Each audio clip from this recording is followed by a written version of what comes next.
Hello everyone, welcome back to Magnet Brains. मैं हूं स्वाति, आपकी इंग्लिश एजुकेटर। इस वीडियो में हम कंटिन्यू करने वाले हैं क्लास 7 एंगेजिंग इंग्लिश बुक का 10th chapter, which is a wonderful poem written by Edna Saint Vincent Millay. The name of the poem is Travel. इसका एक्सप्लेनेशन, समरी और structure plus the literary devices, ये सब हम देख चुके हैं, already complete कर चुके हैं। अगर आपने वो वाला वीडियो नहीं देखा है तो प्लीज़ मेक श्योर पहले आप एक्सप्लेनेशन देखो, बिकॉज हम इस वीडियो में कंटिन्यू करने वाले हैं इसके क्वेश्चन आंसर्स, मतलब स्टार्ट करने वाले हैं क्वेश्चन आंसर्स, कंटिन्यू करने वाले हैं पोम के साथ। सो अब हम क्वेश्चन आंसर्स करेंगे, ग्रामर पार्ट करेंगे जिसमें हम राइटिंग सेक्शन भी देखेंगे और वोकैबुलरी सेक्शन भी देखेंगे। क्लियर? तो लेट्स बिगिन। फर्स्ट क्वेश्चन है हमारे सामने, how is the poet able to hear the trains during the day in spite of the noise of people speaking. अब जो पोएट है हमारी, पोएटेस है जो हमारी, how is she able to hear the noise of a train, train की उसको आवाज कैसे आ रही है इतने शोर शराबे में। The poet loves traveling, although it is very difficult and at times makes her suffer a lot. जो पोएट है उसको ट्रैवलिंग बहुत पसंद है, and although it is very difficult, वो ट्रैवल नहीं कर पा रही है, लेकिन उसके बाद भी मतलब वो कभी कभी उसकी वजह से उन्हें बहुत सफ़र करना पड़ता है, but she loves travelling. This desire for traveling makes the poet imagine that she is hearing the whistle of the train shrieking. ये जो उनकी डिज़ायर है, ये बहुत इंपॉर्टेंट लाइन है। This desire for travelling makes the poet imagine that she is hearing the whistle of the train shrieking. मतलब ये जो उनकी इच्छा है ट्रैवल करने की, वो इतनी ज़्यादा है कि वो पोएट इमेजिन करती हैं जैसे कि उनको ट्रेन की विसल की आवाज़ आ रही है। The song of the whistle is heard by her during the day, even when there are people around her making a lot of noise. तो ये जो song मतलब उन्हें ऐसा लगता है कि वो गाने की तरह है। तो आप इसको साउंड भी कर सकते हो कि ये जो साउंड है ना विसल का, ये इनको दिन के टाइम पे भी आता है, जबकि उस वक्त उनके आसपास इतनी ज़्यादा आवाज़ें आ रही होती हैं। नेक्स्ट क्वेश्चन है, do the trains ply at night too? Give reasons for your answer. क्या तुम्हें लगता है रात में भी ट्रेन्स चलती हैं? नहीं चलती, because it is very well written in the poem. The first line of the second stanza, all night there isn't a train goes by. रात भर कोई एक सिंगल ट्रेन भी नहीं चलती है। ये जो सेकेंड स्टैंजा का फर्स्ट लाइन है, tells us that trains do not ply at night. यही हमें बताते हैं कि जो प्लाई, ये प्लाई है, प्लाई का मतलब है नहीं चलती हैं। Although no train passes by, but the poet visualizes the trail of smoke left by a train that has just passed by. रात भर कोई ट्रेन नहीं चल रही है, उसके बाद भी जो हमारी पोएट हैं वो विजुअलाइज करती हैं कि जब ट्रेन चलती है तो उसका जो स्मोक आता है, जो स्काई में जाता है, वो कैसा दिख रहा है। This is a visual imagery which appeals to our senses. और ये विजुअल इमेजरी जो है वो हमारी सेंसेस को, मतलब हम इमेजिन कर पाते हैं कि पोएट क्या महसूस कर रही है, क्या फील कर रही है। Now what according to the poet is the night meant for? रात किस चीज़ के लिए होती है? तो पोएट ने बहुत स्पेसिफिकली लिखा है कि it is to sleep and to dream. According to the poet, the night is meant for sleep and rest when people dream of beautiful things. So रात किस लिए होती है? Sleep, rest and dream. Dream what? Beautiful things.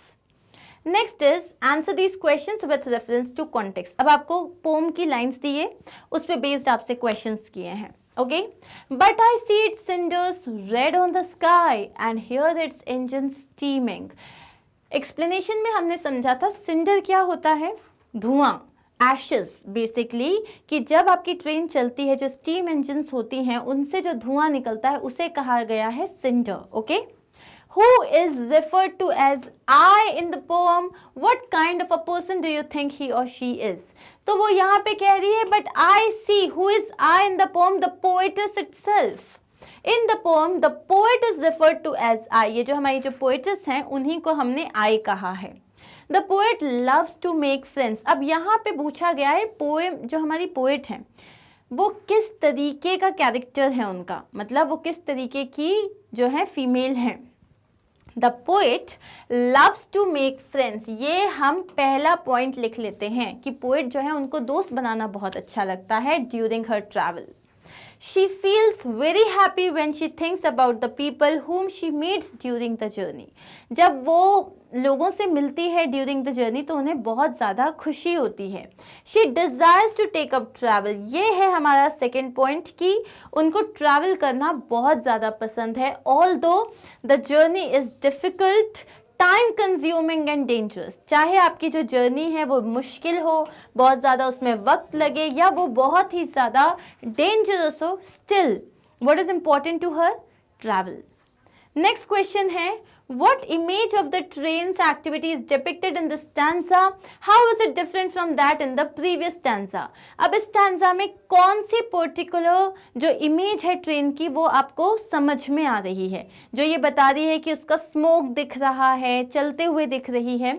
In this stanza, the poet visualized the trail of smoke left by train. Understand this thing. Cinder वाली जो line है उसमें वो क्या इमेजिन कर रही है? वो विजुअलाइज कर रही है, इमेजिन कर रही है, उसे दिख रहा है the trail of smoke left by the train. मतलब जो ट्रेन में से जो धुआं आ रहा है उसका ट्रेल दिख रहा है, उसको जाते हुए दिख रहा है वो. This appeals to a sense of sight. और ये जो क्या है, ये हमारी सेंस ऑफ साइट को अपील करती है. प्रीवियस स्टैंजा में क्या था? In the previous stanza the poet talks about hearing the piercing sound made by the train. मतलब पहले वाले में हमें साउंड इमेजरी यूज किया था कि उसने बोला जो श्रीकिंग साउंड है उसका वो सुनाई दे रहा था, इसमें उसको उसका स्मोक दिखाई दे रहा है. This is an auditory imagery. This is an auditory imagery where the poet can hear sounds which are not actually present. तो यहाँ पे ये ऑडिटरी इमेज है, ये विजुअलाइज कर रही है, यहाँ पे ये इमेजिन कर रही है कि किस तरीके से उसका साउंड आ रहा होगा. तो बेसिकली फर्स्ट स्टैंजा में हमने उसके श्रीकिंग साउंड के बारे में बताया गया है जो वो इमेजिन कर रही है, और सेकेंड स्टैंजा में हमें उसका जो स्मोक है वो विजुअलाइज किया है. बहुत सिंपल सा आंसर है. नेक्स्ट देख लेते हैं. Are the cinders really red? Why are they said to be of this colour? जो स्मोक है, सिंडर है, क्या वो वाकई रेड कलर का होता है? नहीं. तो इस कलर का क्यों कहा गया है? अब सिंडर जो होता है, जब आप ट्रेन के स्मोक की बात करते हो, ठीक है, तो वो तो ग्रे कलर का होता है. लेकिन यहाँ पे सिंडर की बात करेंगे. सिंडर मतलब क्या होता है? जो कोल होता है जब उसे जल जाता है, और अब जब वो पूरा ऐश टाइप का होता है लेकिन थोड़ा अभी भी जल रहा होता है तो वो रेड कलर का दिखता है. जैसे आप उसको ब्लो करते हो तो वो रेड कलर का हो जाता है. These are known as cinders. Cinders are red. This is so because coal when burnt into ashes has some of the burning coal in it.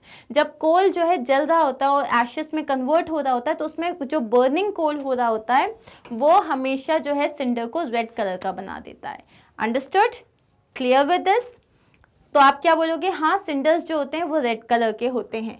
यहाँ पे हमने क्यों बोला है सिंडर को रेड? क्योंकि जो कोल है जब आप उसको जलाते हो, जब वो ऐश में कन्वर्ट होता है तो उसमें अभी भी कुछ जलता हुआ कोल होता है, तो जब आप उसे ब्लो करते हो तो वो रेड कलर का दिखता है. Okay. My heart is warm with friends I make and better friends I will not be knowing. अब ये आपको सेकेंड कॉन्टेक्स्ट दिया हुआ है. फर्स्ट क्वेश्चन है, What thought gives the writer happiness? कौन सा थॉट है जो राइटर को इतनी खुशी देता है? The thought of the unknown traveler she had met during her previous journey makes her happy. These unknown people have now become her friends. She feels happy thinking of going where she would make more friends. अब जो उसके already बहुत सारे friends हैं, ये कौन है? जिनसे वो पहले जब जर्नी कर चुकी हैं, ट्रैवल कर चुकी हैं, उनसे वो जो मिली हैं वो उनके बहुत सारे दोस्त बन गए हैं. And she is very happy in her life. लेकिन अब वो और ट्रैवल करना चाहती है और बेटर फ्रेंड्स बनाना चाहती हैं. तो हम आंसर को एक बार फिर से समझेंगे. The thought of the unknown traveller she had met during her previous journey, जो हम उसकी जो पिछली जितनी भी जर्नीज हैं उनमें जो अननोन मतलब अनजान ट्रैवलर से जो मिली थी और जिनको उन्होंने बहुत अच्छा दोस्त बनाया, उस थॉट को सोच के वो बहुत ज़्यादा खुश है. These unknown people have now become her friends. ये unknown people अब उसके फ्रेंड्स बन गए हैं. She feels happy thinking of going where she would make more friends. वो बहुत खुश है ये जान के कि वो आगे जाके कहाँ पे बहुत सारे फ्रेंड्स बनाएंगी और ट्रैवल करेंगी और जर्नी में जाएंगी और वो बहुत सारे नए दोस्त बनाएंगी. Explain the second line of the extract. ये जो सेकेंड लाइन है, सेकेंड लाइन कौन सी है यहाँ पे? And better friends I will not be knowing. The second line, and better friends I will not be knowing, tells us that the poet is eagerly waiting to meet the unknown people who can become her friends. So ये कहना चाहती है second line कि वो बहुत ज़्यादा eagerly wait कर रही है किसी जर्नी में जाने की, कहीं ट्रैवल करने की, ताकि वो फिर लोगों को, अननोन लोगों को अपना फ्रेंड बना सके। What are the poet's views about travel? Poet के ट्रैवल के बारे में क्या व्यूज़ हैं? Though travel could be extremely difficult, time-consuming and dangerous, yet the poet would love to travel as it gives her great pleasure and she comes across strangers who later on become friends. तो जो travel होता है वो कब extremely difficult हो सकता है, बहुत ज़्यादा उसमें टाइम लगता है और वो डेंजरस भी हो सकता है, उसके बाद भी वो उसको बहुत ज़्यादा खुशी देता है। And she comes across strangers, और वो बहुत सारे स्ट्रेंजर्स से मिलती है जो लेटर ऑन उसके बहुत अच्छे फ्रेंड्स बन जाते हैं। तो for her travel is something really important and she loves to travel. अब नेक्स्ट क्वेश्चन है, why doesn't the poet care about her destination on a train journey? जो पोएट है उनको जर्नी इंपॉर्टेंट है उनके लिए, डेस्टिनेशन इंपॉर्टेंट नहीं है, ऐसा क्यों? The poet doesn't care where the trains are going. She would get on any one of them without even considering the destination. जो पोएट हैं उन्हें कोई फर्क नहीं पड़ता कि ट्रेन कहाँ जा रही है, वो किसी भी ट्रेन में चढ़ जाएंगी without even like taking care of the fact कि वो कौन से डेस्टिनेशन तक जा रही है। Her greatest desire is to travel, उनकी सबसे बड़ी डिज़ायर क्या है? Travel. Her only objective is to leave the mundane life and live an adventurous life. उनका लाइफ में एक ही ऑब्जेक्टिव है, क्या? कि एक मंडेन लाइफ से हटके एक एडवेंचरस लाइफ जियो with opportunity to meet new friends and get new experiences, जहाँ उन्हें अपॉर्चुनिटी मिले कि वो नए फ्रेंड्स से मिले और नए एक्सपीरियंसेस गेन करे। अंडरस्टूड? चलिए आगे बढ़े। In this pome, taking a train is a metaphor for new experiences. Do you agree? Give reasons for your answer. अब ये जो यहाँ पे हम बात कर रहे हैं, ट्रेन में जाना है, ट्रेन में जाना है, बेसिकली वो बोलना चाहती है उन्हें नए एक्सपीरियंसेस चाहिए। ये एक मेटाफोरिकल, एक कंपैरिजन है जहाँ वो बोल रही है कि उन्हें नए लोगों से मिलना है, उन्हें अपनी लाइफ में नए एक्सपीरियंसेस चाहिए। वो एक सिंपल लाइफ नहीं जीना चाहती जहाँ आप सो के उठते हो, you take care of your parents, you take care of your husband, you take care of your kids, and then there is a day when nobody even needs you and you just die. She doesn't want to live a life like that. वो अपनी destiny खुद बनाना चाहती हैं, वो travel करना चाहती हैं। She doesn't want to travel, क्यों? क्योंकि उन्हें एक जगह पहुंचना है। वो ट्रैवल करना चाहती हैं क्योंकि वो उस एक्सपीरियंस को गेन करना चाहती हैं। तो हम इस आंसर में क्या लिखेंगे? Yes, it is clearly visible that the poet is talking metaphorically.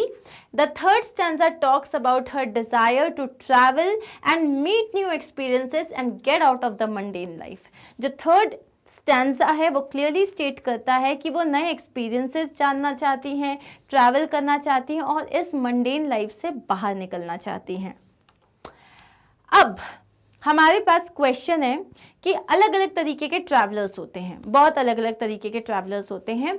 तो यहाँ पे कुछ क्वेश्चंस हैं, जैसे कि someone who travels a long distance to and from work, जो बहुत बार जो है काम के लिए, जैसे कि मान लो कि मैं भोपाल में रहती हूँ, सो भोपाल से Sehore is like almost 40-45 kilometres. तो कोई जो है टू एंड फ्रो जाता है, काम के लिए जाता है फिर आता है, तो उसको बोलते हैं computer. Then a person who travels regularly to countries across the world, इसके लिए the word is globe trotter, जो पूरे ग्लोब में घूमता रहता है अलग अलग कंट्रीज में, the word is globe trotter. Someone who goes on a holiday or on a hike carrying one's equipment and clothes in a backpack. कोई जो एक हॉलीडे के लिए जाता है like me, जो बस एक बैकपैक लेके जाना पसंद करता है, and that is it, उन्हें बोलते हैं backpackers. A person traveling to a holy place, जो एक होली प्लेस में जाना चाहते हैं, that is pilgrim. pilgrim मतलब क्या होता है? तीर्थ यात्री। Okay. Someone who travels to unknown or less frequented place, कुछ लोग जो ऐसी जगह जाना चाहते हैं जहाँ हर कोई नहीं चाहता, बेसिकली वो एक्सप्लोर करना चाहते हैं, उन्हें हम कहते हैं एक्सप्लोरर्स। ओके। अब है आपके पास complete the sentences with whichever, whatever, no matter और हाउ एवर। तो जैसे विच एवर मतलब कोई सी भी, वट एवर मतलब जो भी, हाउ एवर मतलब कैसा भी, नो मैटर मतलब कोई मतलब नहीं है क्या है। लेकिन आप सेंटेंसेस में अलग तरीके से यूज करते हो, जैसे कि the vet realised that he would not be able to save the injured lion, कितना भी वो ट्राई करे, मतलब वो कितना भी ट्राई करे, however hard he tried, however hard he tried, कितना भी वो ट्राई करे वो उस लायन को नहीं बचा सकता। तो यहां हम यूज क्या करेंगे, however. Next is my mother asked me to call her after I reach New York, dash was the time, कितना भी बज रहा हो, मेरी मम्मा ने बोला जैसे ही तुम जो हो न्यूयॉर्क पहुंच जाओ मुझे कॉल करना, कितना भी टाइम हो रहा हो, no matter what the time was, no matter what the time was, कितना भी टाइम हो रहा हो। It will take you 2 hours to reach home, dash road you take, तुम कोई भी रोड लो, तुम्हें कम से कम 2 घंटा घर पहुंचने के लिए लगेगा, तुम कोई सी भी रोड लो, विच एवर रोड तुम लो, okay. Dash you do, you don't get into the forest after dark, तुम कुछ भी करना लेकिन रात में जंगल में मत जाना, वट एवर यू डू, जो भी करो लेकिन रात में जंगल में जाना मत। Dash where you go, always remember where you came from, no matter where you go, मतलब तुम कहीं पे भी जाओ ये मत भूलना तुम कहाँ से आई हो। Dash house you buy, make sure that it is well ventilated, अब तुम कोई सा भी घर लो तो whichever house you buy, जो भी घर तुम ले रही हो हमेशा याद रखना कि वो बहुत अच्छे से वेंटिलेटेड होना चाहिए, मतलब उसमें हवा अच्छे से आनी चाहिए। So these are our answers. अब हम आते हैं टेंसेस में। अब यहाँ पे आपको सेंटेंसेस दिए हैं, वर्ब्स दिए हैं, यहाँ पे आपको राइट टेंस यूज करना है, okay.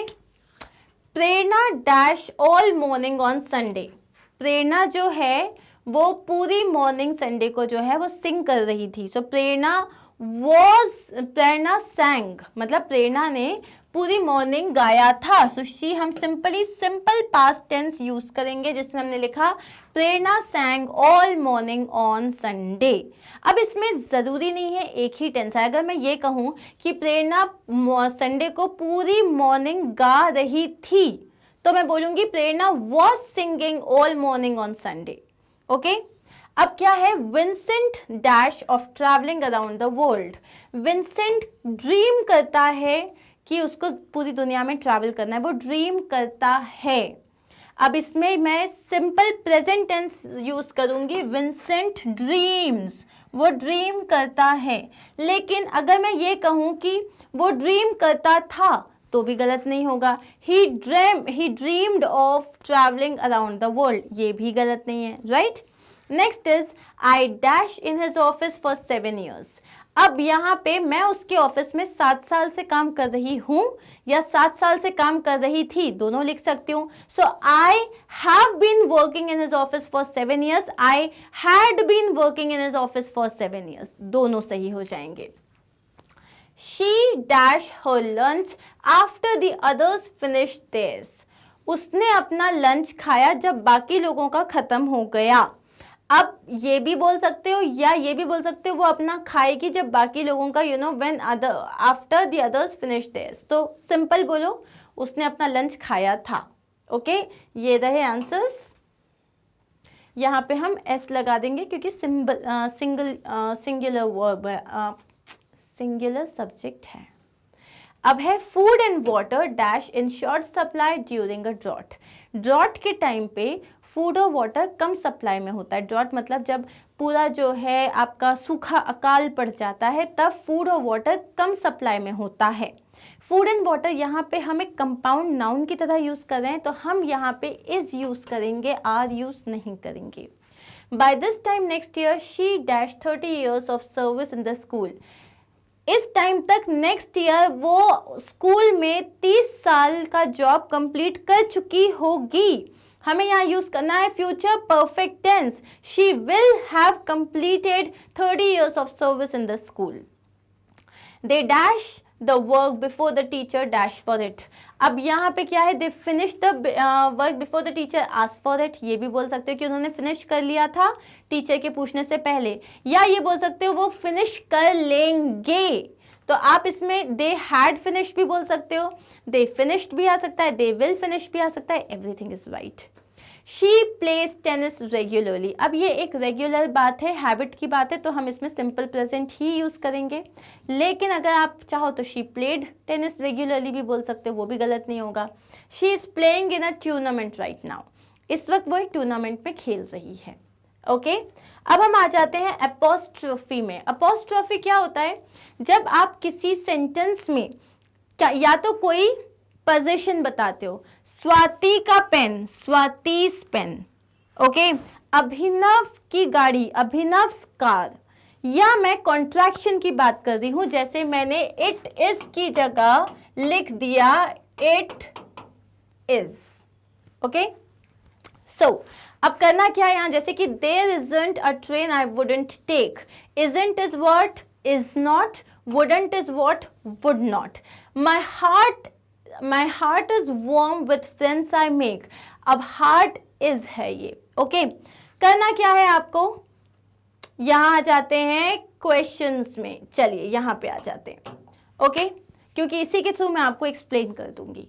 Rewrite the sentences by expanding the shortened versions। अब आपको यहाँ पे ऑलरेडी shortened version दिया हुआ है, आपको इसको rewrite करना है expand करके। So you have to first read the sentence, understand, because she is और she has दोनों में apostrophe s आता है, she had और she would में दोनों में apostrophe d आता है। तो you have to read the sentence, understand the tense and then we will write the answers। सो अब यहाँ जैसे फर्स्ट क्वेश्चन है, she is practising hard for the badminton match, she would और she had have to be at her best to defeat her opponent. देखो now the thing is that I can easily identify, लेकिन आप कैसे करोगे, she के साथ जब apostrophe S आता है तो इसके दो मीनिंग हो सकते हैं, एक होता है शी इज या एक हो सकता है शी हैज, और कुछ नहीं होगा। ओके अब शी हैज अगर है, हैज का मतलब होता है परफेक्ट टेंस, इसका मतलब वर्ब हमेशा थर्ड फॉर्म में आएगा, लाइक ईटन, ब्रोकन और उस तरीके से। अब यहां देखो शी डैश प्रैक्टिसिंग, प्रैक्टिसिंग मतलब यहाँ पे कंटिन्यूस टेंस है, इसमें आपको हैज और हैव तो आएगा ही नहीं, वरना बीन भी आएगा, तो आप बोलोगे she is practising hard for the badminton match. Similarly उसको जो है she had have to be नहीं, she would have to be, इसका मतलब क्या है, she would have to be at her best to defeat her opponent। अगर she had have to be नहीं बोलेंगे, उसको करना चाहिए, उसको करना पड़ेगा, तो हम will करेंगे, will का past क्या हो जाएगा, would। अब है haven't you finished reading this book yet, it is such a quick read। haven't you finished, जो n haven't, ये जो n apostrophe t होता है, n apostrophe t, इसका मतलब होता है not। अब क्या बोलोगे, हैव नॉट यू फिनिश्ड, नहीं, हैव यू नॉट फिनिश्ड, ये हो जाएगा have you not finished reading this book yet. अब ये कितनी क्विक रीड है, क्विक रीड मतलब जो बुक्स होती हैं जो बहुत जल्दी खत्म हो जाती हैं।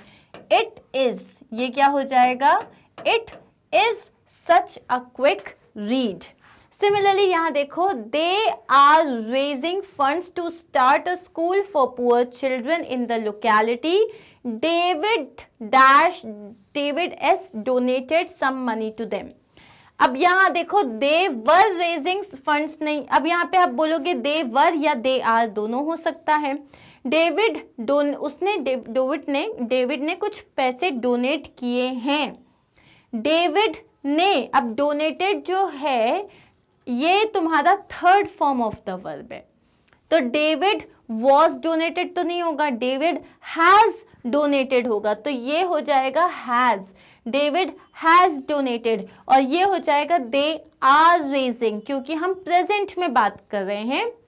They are raising funds to start a school for poor children in the locality. David has donated some money to them. It would be great. ये बहुत अच्छा होगा. It would be great if you could send out the invitations.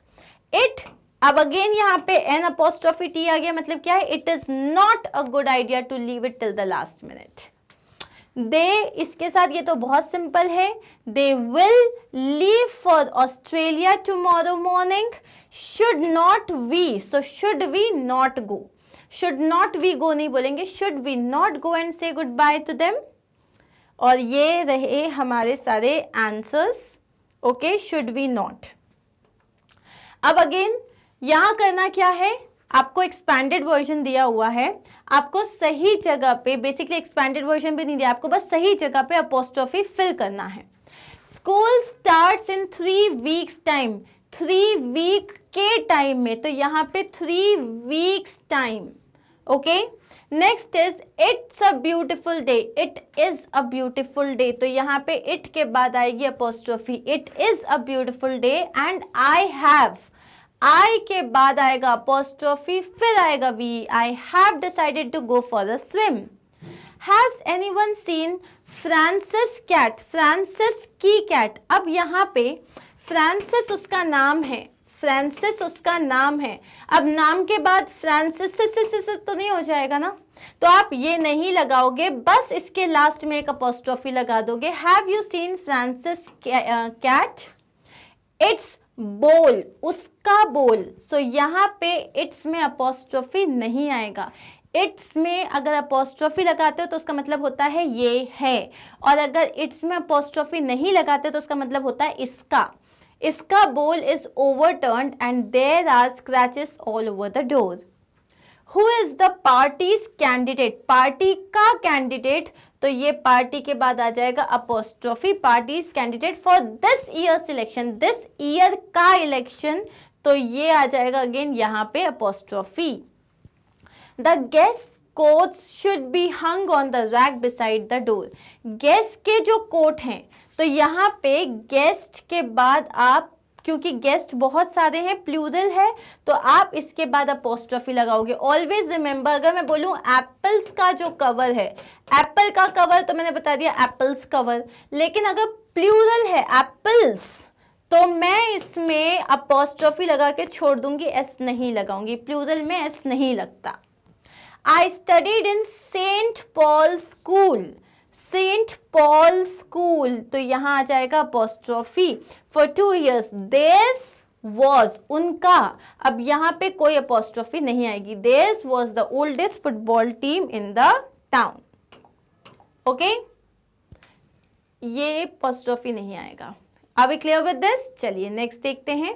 अब हमें जो है homophones दिए हुए, होमोफोन्स क्या होते हैं, होमो मतलब होता है सेम, और फोन का मतलब होता है साउंड, वो वर्ड जो सेम साउंड करते हैं लेकिन उनका मीनिंग और उनकी स्पेलिंग अलग होती है, जैसे कि बाय और बाय, ये दोनों बाय ही है, साउंड सेम है लेकिन स्पेलिंग डिफरेंट है और मीनिंग डिफरेंट है, इन्हें हम कहते हैं होमोफोन, और ये काफ़ी कंफ्यूजिंग हो जाते हैं।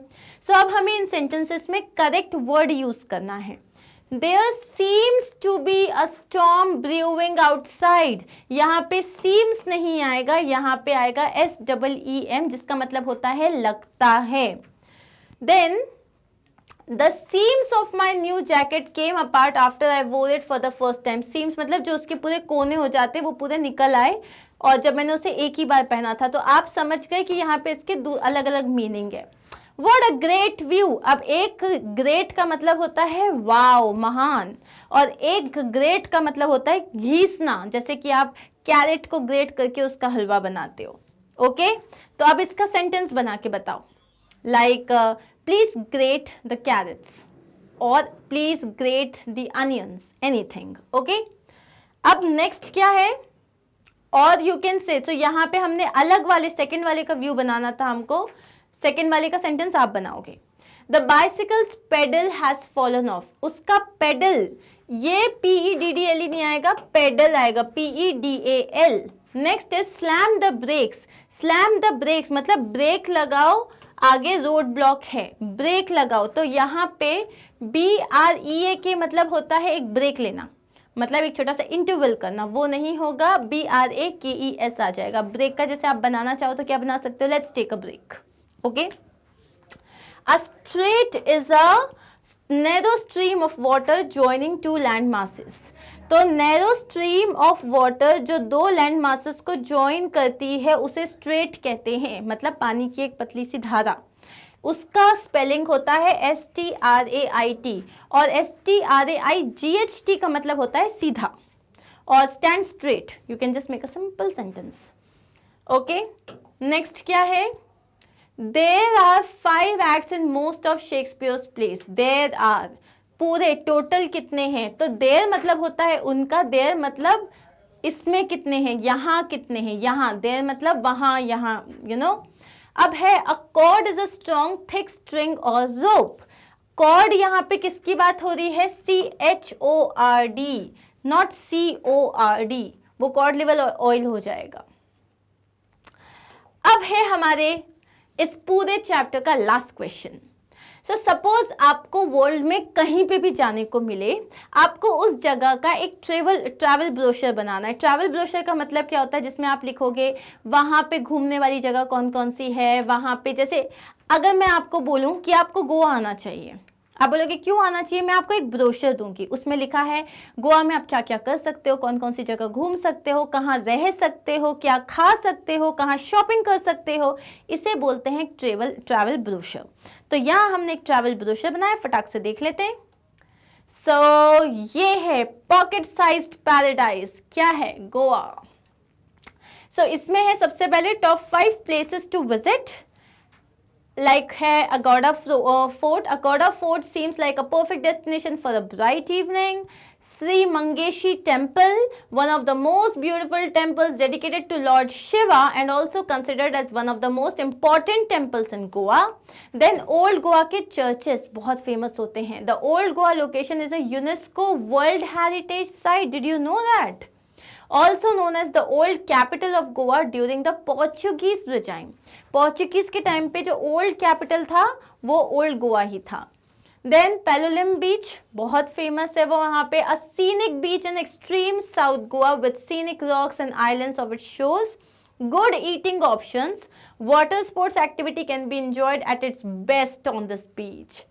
फिर है Bhagwan Mahavir wild life sanctuary जो कि गोवा में है। Bhagwan Mahavir sanctuary and Mollem national park, ये 250 स्क्वायर किलोमीटर्स में फैला हुआ है, प्रोटेक्टेड एरिया है in the Western Ghats of south India. अब where to stay in Goa? अब obviously I have just picked up some random names, जैसे कि सूर्य किरण हेरिटेज होटल, फिर उसका डिस्क्रिप्शन दिया है। विवांता गोवा पणजी, उसका डिस्क्रिप्शन दिया हुआ है। फिर फोर्ट टेराकोल हेरिटेज होटल, उसके बारे में थोड़ा सा डिस्क्रिप्शन दिया। ये सब मैंने जो है Trivago and make my trip से लिया हुआ है। Then water sports in Goa. So you can talk about banana rides, you can talk about jet skiing, you can talk about parasailing or scuba diving and what not. That is it. Thank you so much guys. मन किया या नहीं किया गोवा जाने का? मेरा तो बहुत जोर से किया। So we will go once our exams are over and we like make sure कि हमारे जो पूरे मार्क्स हैं वो फुल आ चुके हैं। क्यों? क्योंकि हमने बहुत अच्छे से पढ़ाई करी है। कर रहे हो ना आप लोग अच्छे से पढ़ाई? बहुत अच्छे से पढ़ाई करना। Okay, so take care of yourself. Also what you have to do is you have to visit our website which is magnetbrains.com। चाहे मैथ्स है, इंग्लिश है, SST है, या आपको हिंदी पढ़ना है, संस्कृत पढ़ना है, it is everything is available here, that too for free. Just go, click on the class, click on the subject, then click on the topic you wish to study and your video will appear. That's it. Do not forget to like, subscribe and share. Take care.